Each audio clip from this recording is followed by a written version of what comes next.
Well, welcome back. Hopefully I can get this right and you guys can see how it is I put one of these together.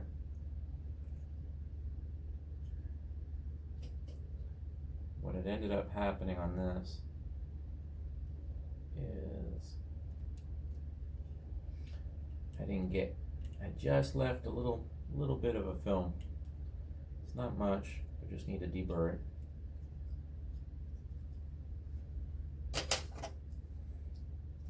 I was looking at something cool on Amazon today. The little AI gimbal video camera. That would be pretty useful. But once again, I don't have a pot to piss in. So you guys are just gonna have to deal with it. Hopefully you guys enjoy watching. I doubt it, but somebody might be.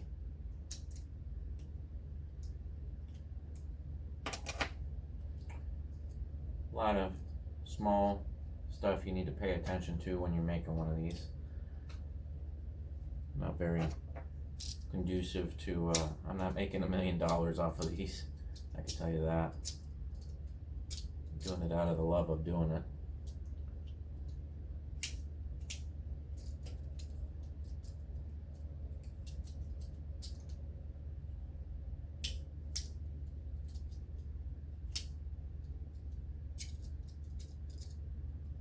It also hurts to not be able to have music in the background.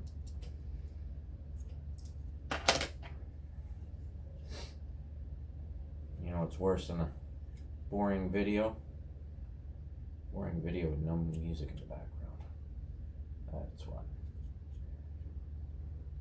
So now I'm just deburring any of the edges. This is where I normally cut my thumb. If you guys have been around and seen some of my videos, my poor thumb, this is where it gets it. Right here. Got my thumb right there on the left hand side, and I slip. This is where it gets it, right here. Easiest way to know if you got the edge or not is basically run your finger down it. It's kind of how I do it. Hopefully my fat head isn't in the way.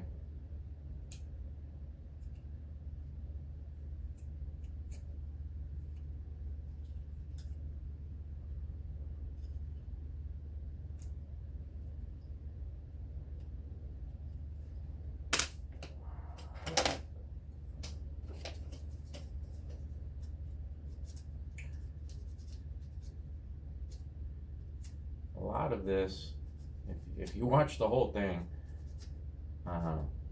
you're gonna wonder why I do it. I don't know why I do it. I enjoy it. I would love to get paid to do this. Time flies when you're doing it, I can tell you that. If you do this all day, you will lose track of time real quick. So right now, I run this on a little slitting saw to do the O-ring on this, and it's not a perfect cut. I think I need to mess with the RPM of the Bridgeport. I don't know if any of you have ever messed with a Bridgeport. Changing the speed is not fun. It's doable, not fun. So why mess with something if all you gotta do is just a little bit of cleaning? And as you see, I've already done the other two. So I mean, it's not horrible. And the funny part is, you sit there and you know, if you grab a brand new sanding paper, it's too rough. And then if you use it too much, it's just out of what you want. That happy medium, unfortunately, is only after you've used it a little bit. But now basically what I'm doing is it pushes away as you run around, and it'll leave a little film of plastic. And we want the O-ring to fit into the slot so that when you push a pellet down, it engages it and holds it in place. So that little O-ring deal is definitely a pain in the butt. I tested out the 3D printing with ABS for the wheel. Very promising. Turned out real nice. It did a horrible job of the O-ring, but I imagine I could do a little bit more with the drawing and make it work. That would be nice. But I did eventually get it to work by running it in my jig for the slitting saw. So the slitting saw worked on a 3D printed piece, which I was pretty surprised about. But it worked. So that's done.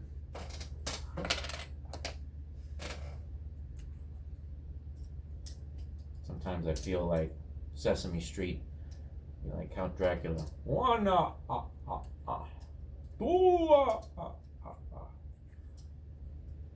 But I'm weird. My kids will tell you that. I don't talk much to people, so I guess I'm weird.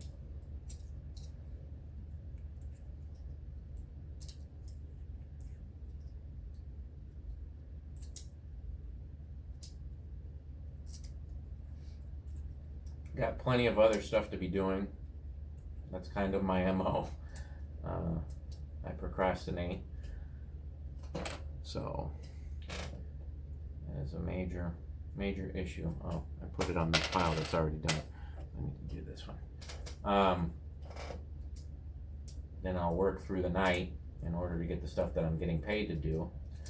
See, I don't have an order for this right now, but I would like to be able to get this shipped out the moment I get the order. So I've got all the parts here. The pieces have all their CNC second and third operations done. So might as well just knock one out, get it done and over with.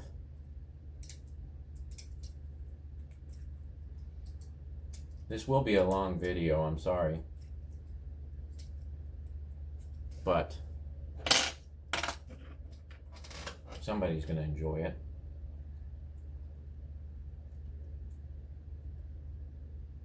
I hope.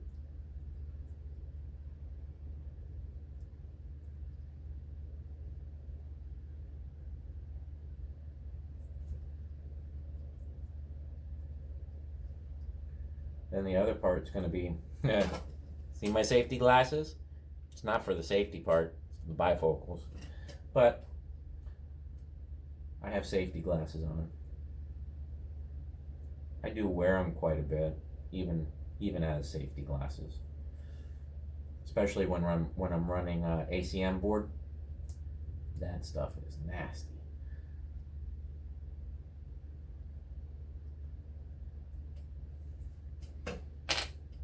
One.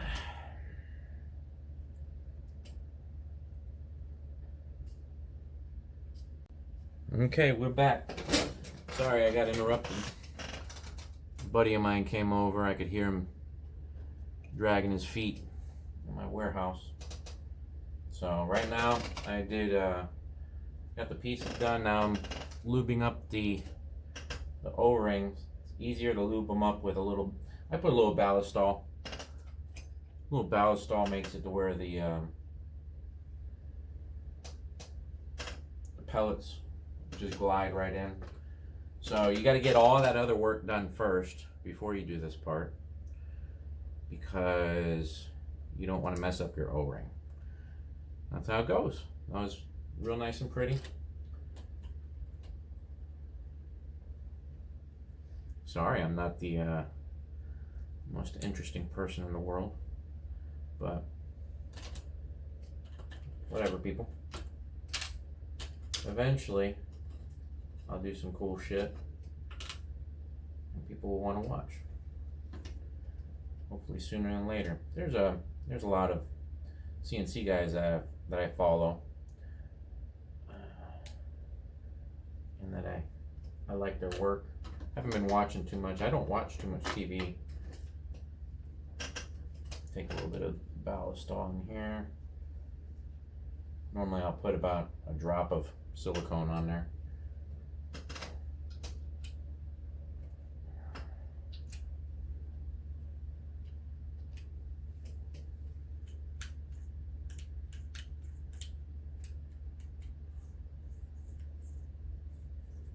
Pretty cool, huh? So let me go get 3 lids.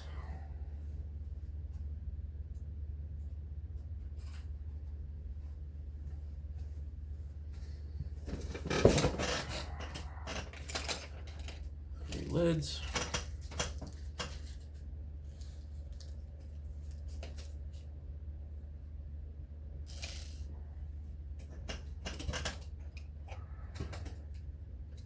I don't know if I'll show you how I make the I make my own springs.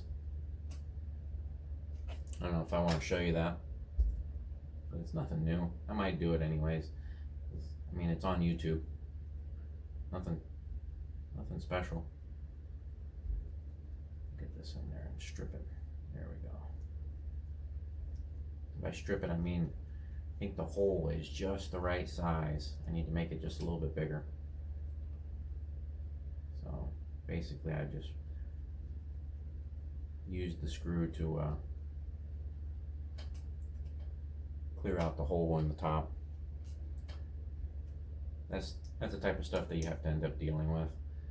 You know, people don't realize what 1,000th is here and 1,000th is there, but it does play a very crucial part in everything that goes into this.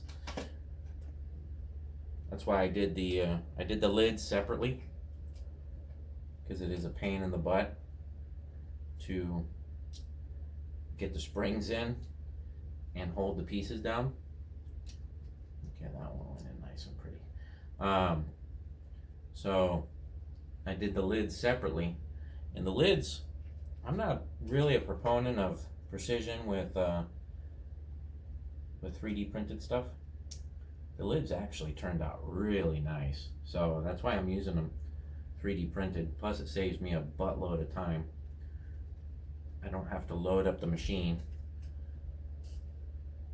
Loading up the machine, people don't realize this, but say if you have some work on there that's already loaded up,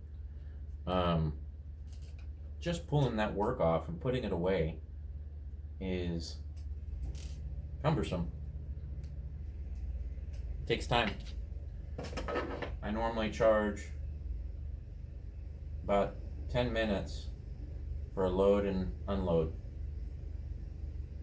You know, to load the machine, 10 minutes, and in reality it takes longer, but I can't see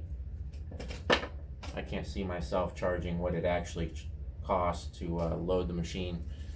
But here's the thing, if you actually did charge what it costs, some people wouldn't even do it. So it's one of those things that you just got to play with and figure out what works, what doesn't work. You know, I see a lot of these engravings and stuff that take 8 hours. I don't think those people realize what it takes to keep something sustainable. Because once your machine starts breaking down and you start paying for the repairs, that 8 hours, you'll realize that you didn't charge enough. So we're past that step. Oh, see, that's a little tight. And this is what I normally do in order to get the feel right. That center screw is what you use to loosen up that piece.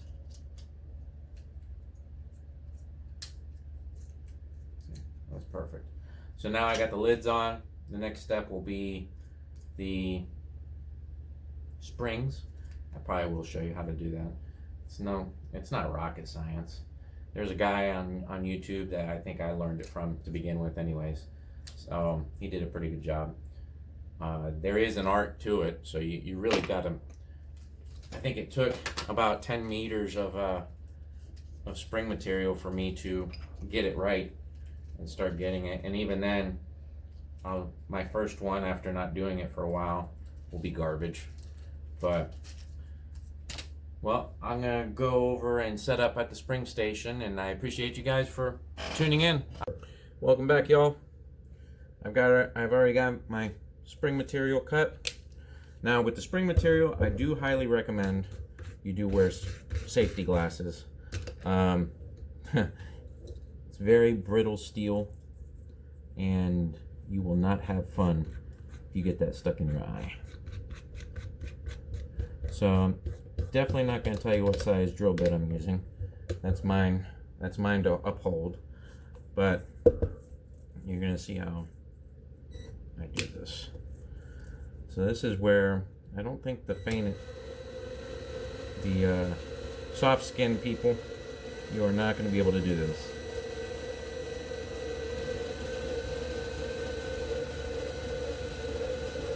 And yes, it does hurt after a period of time, but I think I've done it enough times to where it's normal for me now. That actually turned out really nice. This one's going to be a nice one. Now, if you just let this unwind real quick, you've ruined it. I don't know why or how, but letting it slowly unwind is definitely key. And man, that turned out beautiful. There we go. And it's gonna kill me. Okay, so it is a pre-measured distance that I do cut. So it's a certain, I've measured it on my table. It's a certain amount I do, and then I do about 8 windings for these magazines. 2, 3, 4, 5, 6, 7, 8.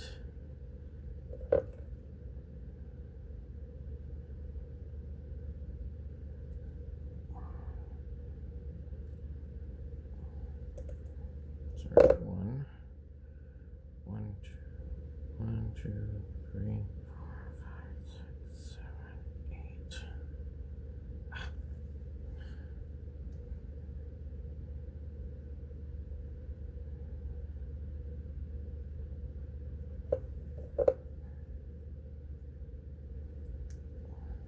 Two. Oh, am I going to get lucky? 1, 2, 3, 4, 5, 6, 7. Dang. To the T. That one might not work. Yeah, it's right in the right spot, so we'll let it fly and see how it goes. Let me get where's my pliers?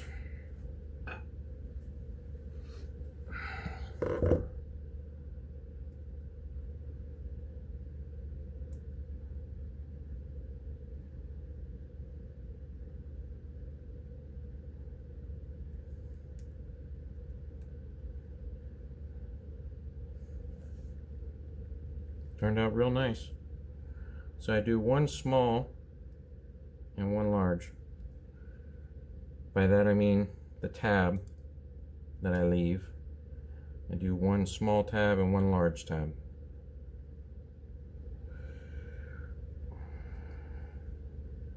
So there's one.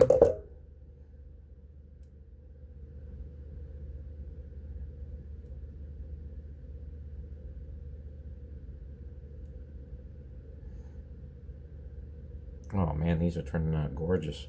Loving it. I think this is my best batch yet. And then if I have to, like say that, oh, that's the large side. If I have to, I'll trim it up with the cutters.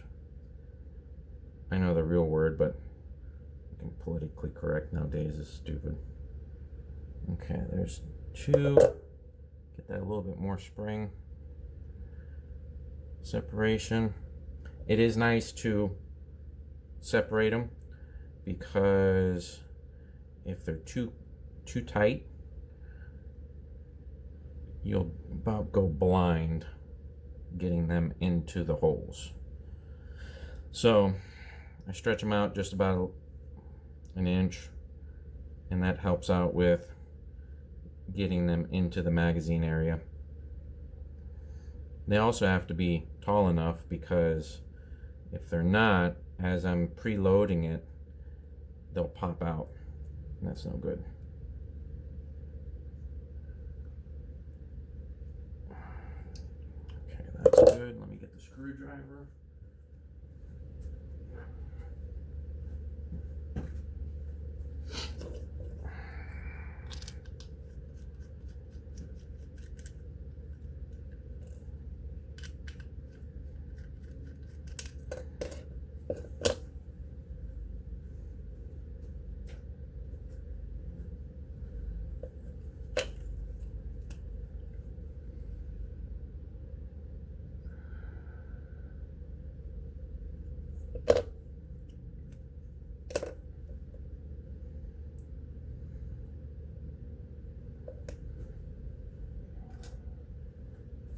I haven't done this yet.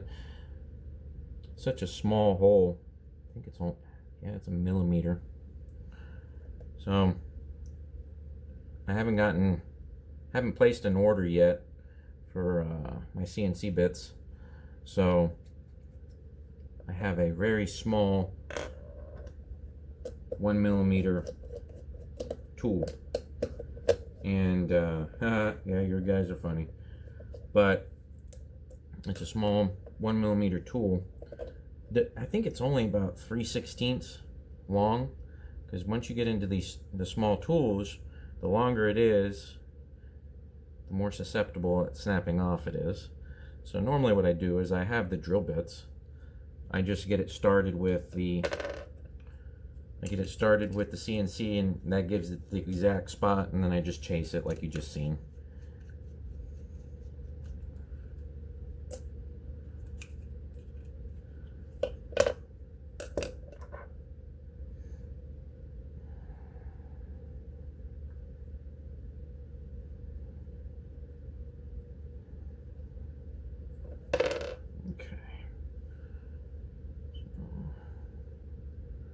Get that put in. That's in there. See how much it sticks up? So that makes it much easier. And I use the black permanent marker as a, this one I think yeah, this one's the hardest one right here.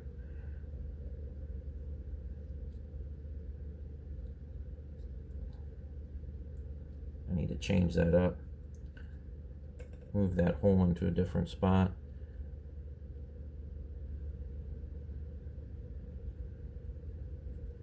Yeah, it doesn't feel bad. So now, to preload it, you gotta lift it up, it'll clear it. You just gotta clear it just enough.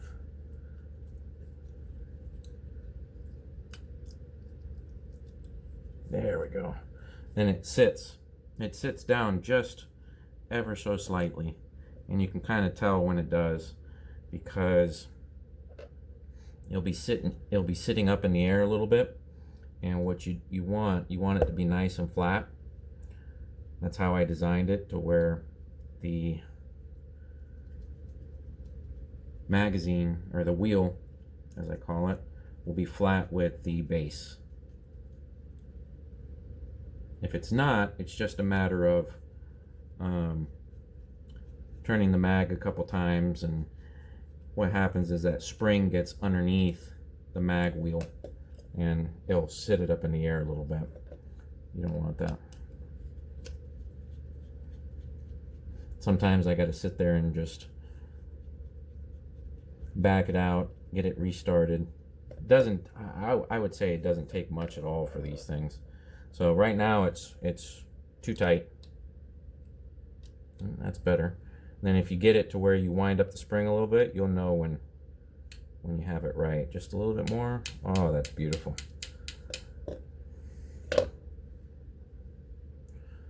Next one, we'll go ahead and mark these. Okay. Oh, I'm definitely jonesing for music. Definitely jonesing.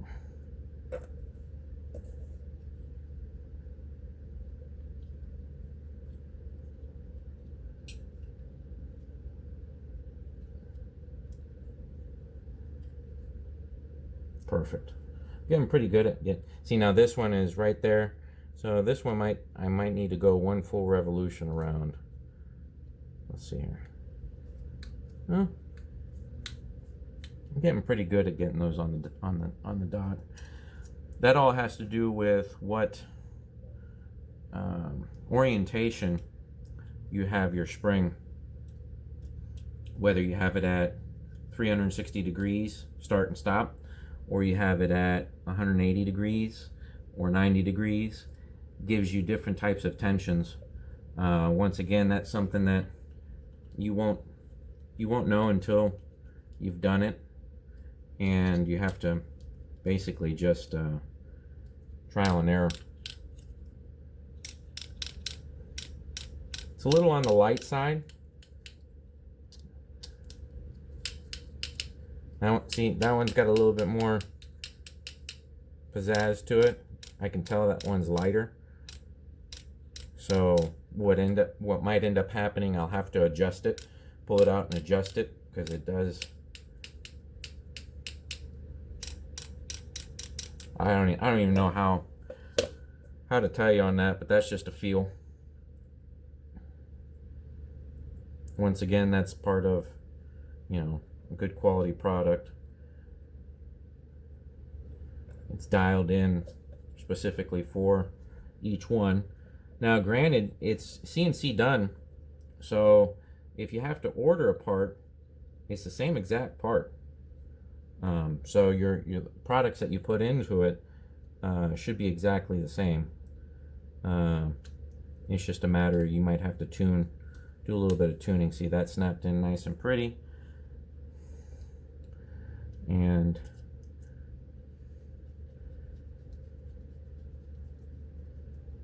with this, I mean, dude, I'm only fingertipping it in order to get these screws in. If you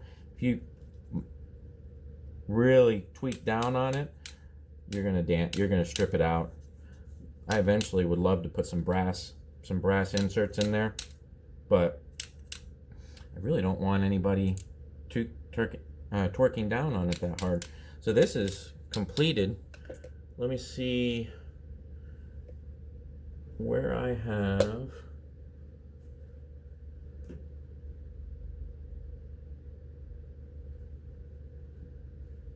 Here's my notes.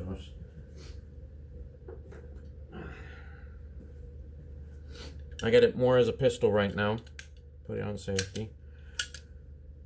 So this is part of what I end up doing.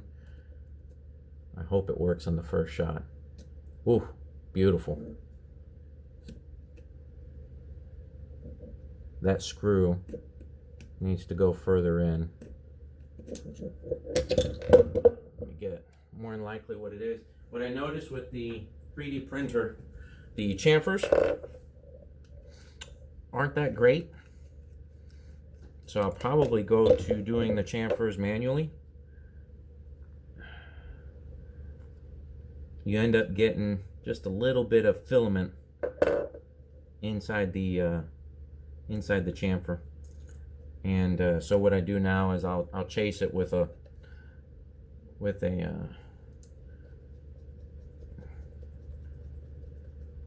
bit that I do the countersinks with. That's nice and level. Let's see how that goes. There's the first one. That was see what I mean? Now it goes in beautiful. Man, check it out. So first one, second one, beautiful. So that is complete. Other than I'll load this up and test it. Actually, I got pellets over here. I'll show you what I do as one of the features, where you can see how it's loaded. What I normally do is you go all the way to the end, you pop one in. You don't have to do it from the back, like some say you have to do. Do it in the front.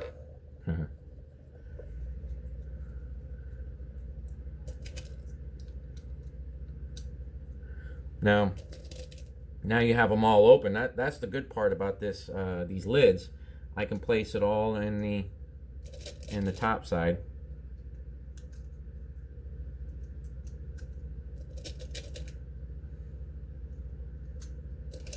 And then I need to get the drill bits. That's the other thing too. It's not as pretty as when you do a CNC cut, but whatever. You just gotta adjust. Hence the reason why I like machined product. Eventually I need to come up with an idea. See, that's a little on the tight side. I'll have to chase these out. I don't like that. I'm not always gonna run you know, 33 rounds every time I test these.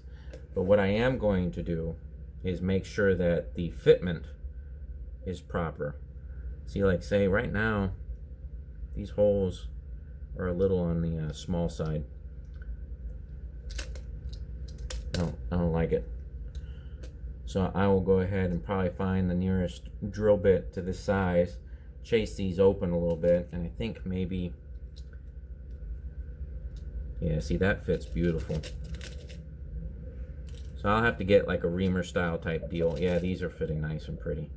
I like it.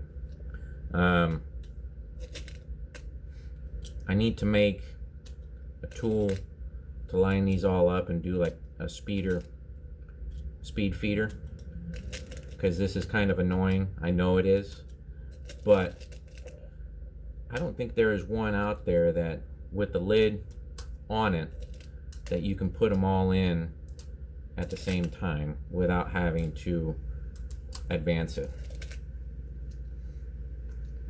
Once again, I'm not trying to hide nothing. You know, you saw that I have trial and error. I'm not perfect, but I do. When I send you one of these out, it's not because I've just put it together and it's shipped out. It's because I put it together and I did exactly what you're seeing right now with it to make sure that you get a good product. So I think there's only one other guy. There's a guy, I think, doing them out of Delrin. I don't know how he affords it. Delrin is not cheap. More than likely he has a client that has Delrin product. So then what you end up doing, what I do after this, sometimes I'll do, if I have my barrel off, I'll do it on the Notos and just make sure. And more than likely, I'll probably do that anyways. See, this one's kind of light. It still works. It's more than likely not going to bind up, but it doesn't hit like that. So this one probably get adjusted. I'll chase the holes in this one, and this is what I do to make sure that there's no binding. And then I'll probably take my barrel off and do it again, make sure it goes through, make sure it all lines up, and then this one is a finished product. So I got to go ahead and do that, find a drill bit that would be the right size, either that or just do it with the deburr tool, there's probably just a little bit of a filament on the edges. That's what normally ends up happening. But I mean, you've seen it from start to finish, how long it takes. That's why they're expensive. It's not the, you know, the machine time takes nothing. It's putting them together and just making sure you get a quality product that is a lot of the price. You know, the base, I don't think I'm going to do a base printed. I may. I haven't messed with it yet. Just like I messed with, you know, I haven't done the lids up until recently because I like the clear, but I like these lids way better now. And the lid also gives it some space in between. So that's another reason why I moved on to it. But okay, so I got all the holes reamed out. Didn't take much. All it was just a little bit of a piece of something that was barely stuck in there. Okay, so we got you. Ooh, ooh, ooh.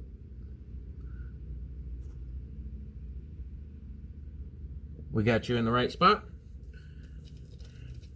Let's try this again. So, the only thing is, my damn fingers are huge, or at least they feel that way. So you get one put in there, one put in there. I like the tension I got on these O-rings. That took forever to figure out. But the majority of it was, for the most part, the fine tuning. How big of an O-ring, how tight, you know, how big of holes that feed into the magazine. Now why these are sitting up top is because they're slightly off from the mag itself. I imagine if I oh, you know what it is? It's the O-ring that they're hitting. I'm such a dingleberry. I'm sitting there telling you how there's some tension with the O-ring. It's not much. I've been dialing it in just right, so that's all it took. I'm thinking if I print a tool that has like little pins sticking out, that way you just take it and you push them all in at once. That's kind of one of the things I was thinking about doing. It's not necessarily a speed loader, but it is a tool that you ain't got to go searching for it. Maybe when I do a case, because I wanted to do a really nice case for maybe putting your pellets in and a mag or two and some tools. You know, there might be a spot in the case for that little tool that you would use to push those all down. But how this mag came about, some of you probably like, why does he need 3 in one shot? Well, at midnight when you're shooting rats, you can't flip on the light or else you know they'll take off. And the little black thing at night, because the Notos has that, I'll show you here in just a second, has like a rail on it for it to align to. You can never find that stupid thing in the dark.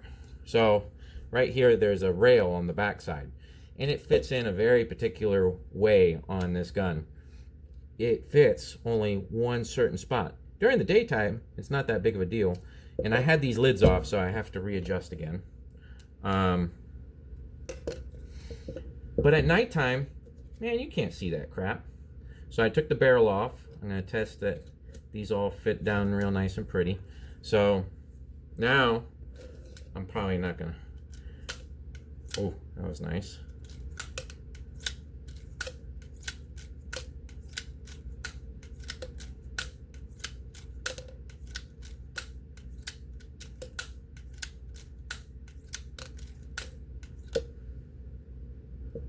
And there's the stop.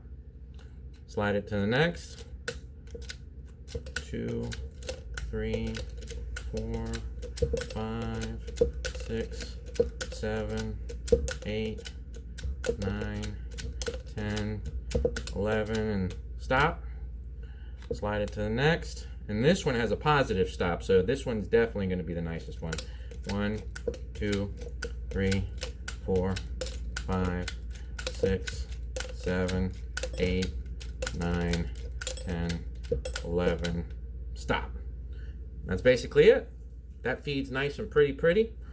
And it located just right. So I definitely like that. It's a little bit, I'm gonna have to work on that rail, but that is why it settles so nicely though. So, and I haven't had a problem, you know. So I like it.